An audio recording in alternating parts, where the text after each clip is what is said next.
Hello there, folks. My name is Spunks, and welcome back to another episode of Box Office Chat. This is the show where I break down the top 5 domestic box office results, see where each movie landed, and see how well each movie did. So let's get started. Number 5 is Cry Macho, which made $2 million this weekend, bringing its domestic total to $8 million and its worldwide total to, well, $8 million, since the international numbers didn't really do anything to boost the total. So once again, not really doing anything all that special. It fell 54%, and the totals, as you can tell, aren't that impressive, and it seems that Crying Macho isn't going to be the thing that's going to take the world by storm anytime soon. I'm sorry, but that's the truth. It's not really doing all that well at the box office, and from what I've heard, it's not really doing all that well on HBO Max either. It was just poor marketing and little interest in the film, and the fact of the matter that the film costs a reported $33 million and it's only barely made $10 million is a sign that things are not looking good for this movie. Hopefully, it receives some sort of cult following in the future. Maybe more people later down the road watch it on HBO Max and it can find some success, but right now, things are not looking too good for this movie. Number 4 is Candyman, making $2.5 million this weekend, bringing its domestic total to $56 million and its worldwide total to $73 million. So despite the fact that it is now available to watch at home on demand, and it is very noticeable that the film is pretty much losing steam at this point and might not be in the top 5 next week, considering we have a large, crowded market in terms of movies next week, and we will talk about them. This film is still doing pretty well for itself in terms of the horror films released in the summer. It did better than most of them and actually made a profit off of it, being a movie made around $25 million and already at $73 million worldwide, and it's just $4 million away from $60 million domestically, which is impressive, and I do think that it will be able to get there. It's, once again, it's not going to surpass The Conjuring, unfortunately, because I do think that the film is starting to slow down a bit, but still, $60 million alone is impressive and fantastic enough for this movie. I'm very glad that this movie did as well as it did, and I'm pretty sure everyone else is very happy with how well this movie did financially. Number 3 is Free Guy, making $4.1 million this weekend, adding to a domestic total of $118 million and a worldwide total of $317 million. So once again, nothing is stopping this movie. It continues to hold strong, have short drop-offs. Even though it fell to number 3, this is still impressive, especially for a movie released post-pandemic, only released in theaters on its 7th week of release. That is insane. And now this puts it domestic total like around a mere $100,000 behind Jungle Cruise's entire domestic total, which it will definitely surpass in a couple weeks or days even. And I am obviously very curious to see how well it does next weekend, not just to see how well it faces off the competition, but I believe this week it will officially be released at home on demand, meaning you can watch it or rent it digitally on demand or on like iTunes or Google Play or wherever you watch films digitally. So I'm curious to see how it will affect the film's box office, but seeing how Candyman hasn't been really all that affected by the digital release, I have a lot of confidence in Free Guy's turnout next week. But once again, this film is doing immensely well. I'm very happy, for like the millionth time saying this, very happy that this movie has done as well as it has, and I look forward to seeing how well it continues to do next week. Number 2 is Dear Evan Hansen, which opened to $7.4 million on its opening weekend domestically, and considering there are no international numbers at the moment, it is sitting at $7.4 million worldwide. So yeah, this is not the best opening you would want for a movie like this. Let's focus on the positives first. It's the second biggest opening weekend for the month, and the film is relatively cheap. It costs like, I believe, $28 million. So it could make that money back. I'm trying, folks. I'm really trying. Bottom line is, this is not the best opening you want to see. It came in under In the Heights, which that was already an underperformer. Sadly, shame on you if you didn't see that masterpiece. But otherwise, yeah, this movie is not doing it right now.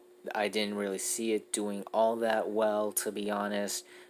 It's not that it was poorly advertised or marketed, it's just that the buzz for the film was generally negative. Everyone felt that the actor portraying this character was too old, and the concept of the whole movie was ridiculously absurd, and not a whole lot of people were all that excited or interested in this film. Again, maybe it can recoup its budget. I mean, Malignant found a way to make half of its budget worldwide, so anything is possible, but it's really going to need like a boost, like a significant boost, the like the best case scenario in terms of drop offs and the holds. It's going to have to pull off what Free Guy is doing, or even what the Croods earlier in the pandemic did, and just keep chugging along and have word of mouth be strong enough to carry this movie to success. But right now, it's not looking like it. Again, stranger things have happened before on this show, so who knows? But right now, Dear Evan Hansen ain't looking so good financially. And finally, let's end the video off with the number one movie of the weekend, and that was once again Shang-Chi and the Legend of the Ten Rings, making $13 million this weekend, adding to a domestic total of $196 million domestically and $363 million worldwide. So, a lot to discuss here. First off, this is the fourth week in a row where Shang-Chi is the number one movie of the weekend. That is insane. I mean, granted, it's pretty obvious and understandable why, as there was little to no competition for this movie to face off with this month, but still, in a pandemic where this was only released in theaters, that is an achievement. And also, it has now surpassed Black Widow domestically, at least, to become the highest grossing film of the year. Once again, domestically, it's got a long way to go to surpass F9 and High Mom worldwide. But even so, that is a massive achievement. The fact that this movie, which just came out of nowhere and not only was released on Labor Day weekend, pretty much a dead zone movies to be released, and made this type of money in the middle of a pandemic once again is astonishing. And it's about to become the very first film since Bad Boys for Life back in January of last year to cross $200 million domestically once again, which is fantastic. I'm very happy that this movie is doing so. And worldwide, it's about 20, maybe 15 million behind Black Widow's worldwide total. And I think it's going to be able to surpass that as well. So, honestly, this is just amazing. I'm very happy that this movie is doing well.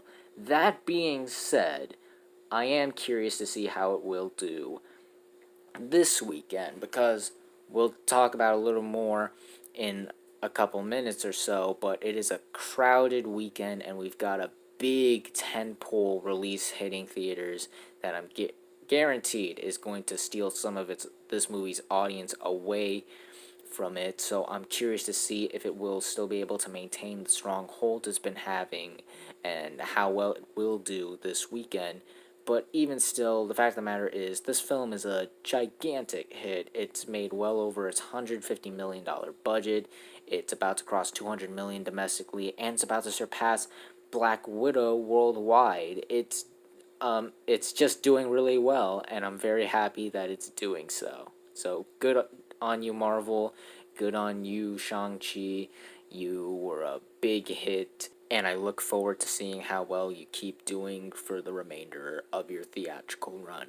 And those were the top 5 domestic box office results for this weekend, but we're not quite done yet as we've got another week ahead of us and new movies hitting theaters this weekend. And this weekend is kind of a crowded weekend as we got 3 new major releases hitting theaters this week. And the first one is The Many Saints of Newark. This film is the prequel slash origin story to how the character of Tony Soprano came to be in the series known as, well, The Sopranos. And I know that show was a huge show back in the day. It was really big for HBO. And I know a lot of the fans of the show are really excited for this movie. And I know a couple people even that got interested in watching the show because the trailer for the movie looked really good. And while all of that is good, I'm not sure if this movie's going to be a big hit on its opening weekend because, to simply put it, the marketing has not been that great, which is odd because, once again, this is a prequel to the hit series The Sopranos, and I've barely seen any sort of promotion for it. Not that it's been non existent, it's just been very minimal. I would rarely see an ad for it in a week or so, which is very strange. And while I do know people who are fans of the show or who are interested in the movie, it's a very small number of people. There's not a whole lot of buzz around it, and I'm not sure if many people are interested or even know it's coming out. And once again, it's another Warner Brothers movie, so it will be released on HBO Max the same day it's released in theaters, so that will affect the film some way, shape, or form. But we will really see how well it does. And then there's The Addams Family 2. This is the sequel to the breakout hit the first one was. Even I was surprised at how well that movie did back when it came out in 2019. And now the sequel is coming out. And I've been seeing tons and tons of advertising for this movie. And by advertising, I mean promotional tie-ins. MGM really went all out with the promotional tie-ins for this movie. I've seen ads for it. Partnered up with Progressive and Realtor.com. Even when I got gas, that was surprising.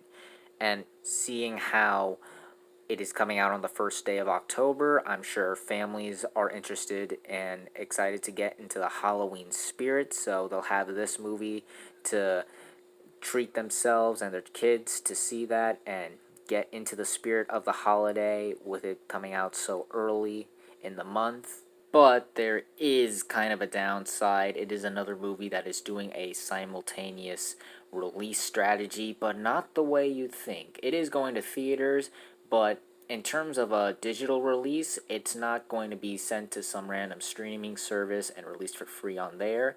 It will actually be released at home on demand for what I've heard is a retail price of $20. So that's definitely going to affect the film some way, shape, or form, and I think it'll be very interesting to see how the film plays out, but we will only know when it's officially released this week. And finally, there is Venom: Let There Be Carnage. Obviously, this is going to be the biggest release hitting theaters this weekend. First one, obviously, being that, well, it's the only movie this weekend only being released in theaters, so that obviously gives it a boost against the competition. But also, it's the blockbuster, it's the sequel, it's the most anticipated movie of the weekend. Many people are excited. They've been begging Sony to release these trailers for months and months, and when they came out, the views on them were ecstatic. The hype is really on with this movie. Fan reactions and even critic reactions have been ecstatic and actually improved from the first film's initial reactions, which is great. And apparently, pre-sale tickets are very promising and are going through the roof at the moment. So a lot of good things for this film, and I'm eagerly anticipating to see how well it really does. But we will truly see how well this movie does, as well as the rest of the films that land in the top 5 on the next Box Office Chat. And that's going to do it for this week's episode of Box Office Chat. What did you guys think of the results? Were you satisfied, unsatisfied? Comment down below and let me know. If you like this video, hit the like button. If you like this channel, hit that subscribe button. Follow me on all of the social media links right there. And until next time, guys, stay sharp.